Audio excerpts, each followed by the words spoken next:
Самохран татко со 3 деца од Сирија, кој побегнал од војната поради страв од прогон, минатата година дошол во земја за да бара меѓународна заштита, односно азил. За жал, не ја добил. Секторот за азил донел негативно решение, а Сдруженијето на млади правници поднело тужба до управниот суд, која била усвоена, а предметот бил вратен на повторно одлучување. Овој случај доби позитивна разрешница и лицето заедно со своето семејство успеа да остари семејно обединување. Моментално се наоѓаат во Германија со регулиран престој. Во однос на неговото одбиено барање за азил тука во државата, секторот за азил не успеа да утврди доволно причини со цел да му биде доделена меѓународна заштита тука. Вакви случаи во земја има многу. Лица кои бегајќи од војни и оправдан страф од прогон да не добијат меѓународна заштита. Секторот за азил, според извештајот на Сдруженијето на млади правници, често неосновано утврдува непостоење страф од прогон.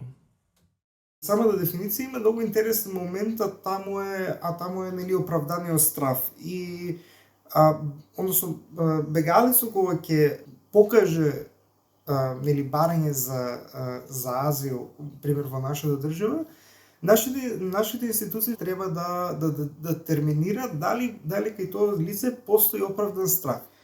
Искажувањето на страф е културно релативно, така што некои култури може би е културно оправдано мажите да плачат, да молат сушност за заштита.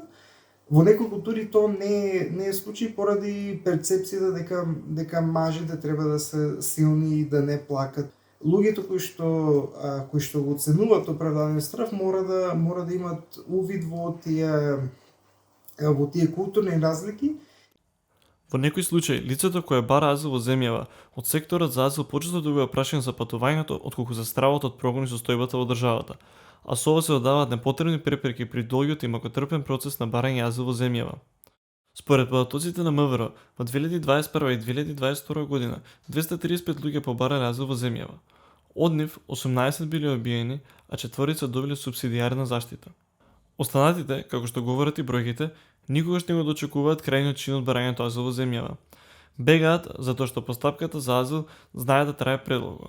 Законот за меѓународна и привремена заштита препорачува временска рамка за добивање на решение за азил од 9 месеци, но во практика тоа не е секогаш така. Како еден од проблемите на кои што најмногу се жалат барателите на азил е токму долгото траење на постапката за азил.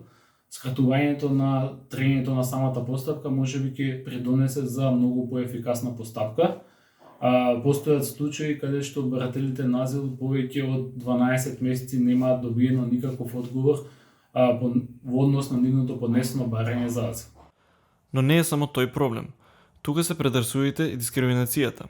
Имено најголем број бегалците, а и оние кои бараат азил се мажи, нешто што во земјава нидува на големи реакции и стравови кај локалното население.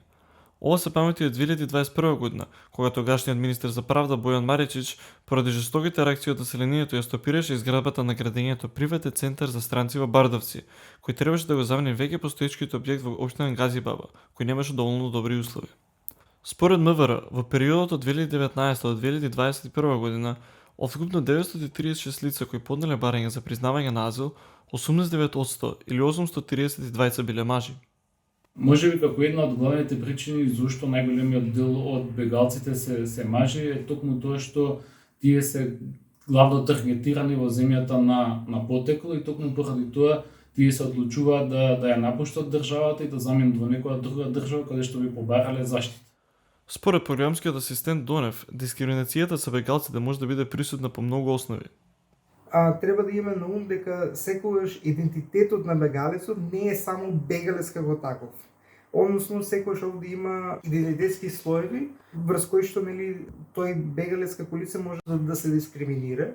Имаме случаи на бегалци кои што се жени, бегалци кои што се мажи, ЛГБТ лица и разни други културни и политички опредоби кои што може да бидат основа за понатамошна дискриминација на бегалците како така. Друго објаснување за непропорционално големата стапка на мажи меѓу барателите на азил е поврзано токму со тешкиот пат кој ги следи. Одење пеш со денови, транспорт преку брод, како и долги и неизвестни легални процедури.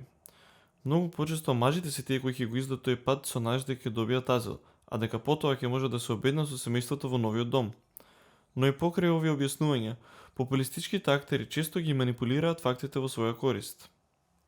Популистичките политичари ги искористуваат бегалците да го заплашат населението дека тие со нивните културни разлики, особено кон оние бегалци кои што доаѓаат од Блискиот Исток или од Африка, дека тие се закана по така наречениот европски начин на живот. Овде е особено важно, нели, за